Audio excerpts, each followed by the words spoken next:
talaga. This job is not taken lightly, really.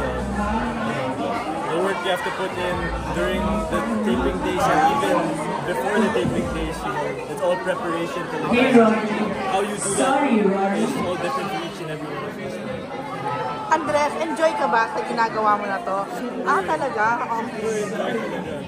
Like, parang every time we have taping, it's like parang naging bonding na with the cast. We're always laughing, mga jokes, good experiences always.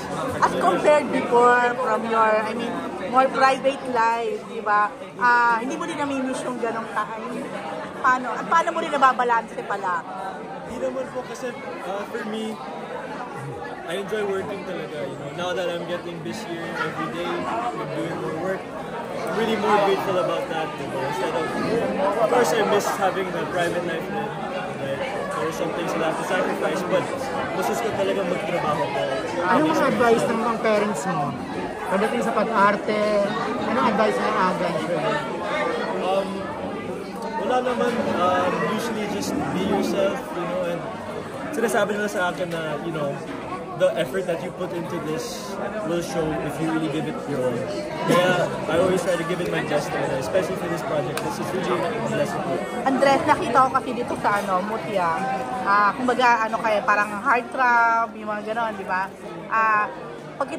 Not to compare, pero para mako-compare na rin, your father started din sa ganitong mga genre na parang rom-com or mga bagets, di ba?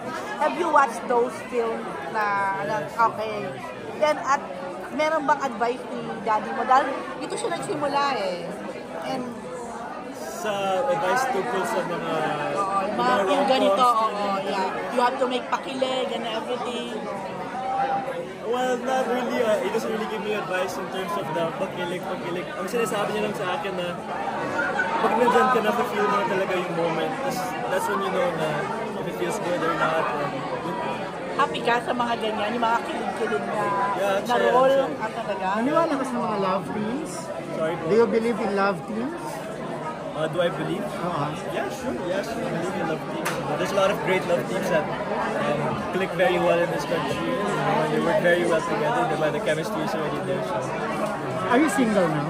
Yes, I'm single. May possibility ba na ma-develop ka sa mga kasamahan mo, isa sa mga kasamahan mo? Well, we really won't know, but that's for the future to tell us. Just experience it lang. It's all a learning experience. Kahit sino yung kasama ko sa kahit anong project, it's really a grateful opportunity. I got to know the person and learn a few things about them and their talents. Saan kayo mag-celebrate ng Christmas? Sorry? Saan kayo mag-celebrate ng Christmas? Plans? Dito lang po, we're gonna celebrate sa Subic. Andres, when you found out na si Ashley na magiging kalab mo, ano naging reaction mo? I'm sure, hindi ka pa ganun ka-familiar sa kanya, or are you familiar na ba with her? Honestly, I was very excited the moment na I found out na I was gonna get to work with Ashley. I did my research, and then upon meeting her, really, I was very, very, very impressed with her. Why? Kasi ang galing niya, she's super talented, she has the grit, the drive as well, and she wants it, ang galing niya talaga. Ang sipag niya rin. Nag-workshop ka? Lahat sila halos parang merong, ang tawag dito, parang naiilang sa'yo, parang ganon, anong feeling mo doon? Parang among them, parang kahit na tingnan natin, lahat naman kayo halos baguhan or mas meron niyang datihan pa kaysa sa'yo. Pero may ilang factor sila upon knowing na Andres Mulak. Anong reaction mo doon? Kasi para sa akin po, I never really thought of it na baka they'll feel this way na ganit kasi dahil Andres Mulak ako, may ganon. Really, it's just more of excitement talaga. Get to know the person, Kasi people might think a certain way of me na parang si Andres, baka ganito. But I love always getting to meet the person, tas sinasabi na you're so different pala from what I thought you'd be. For me, I get so touched with that.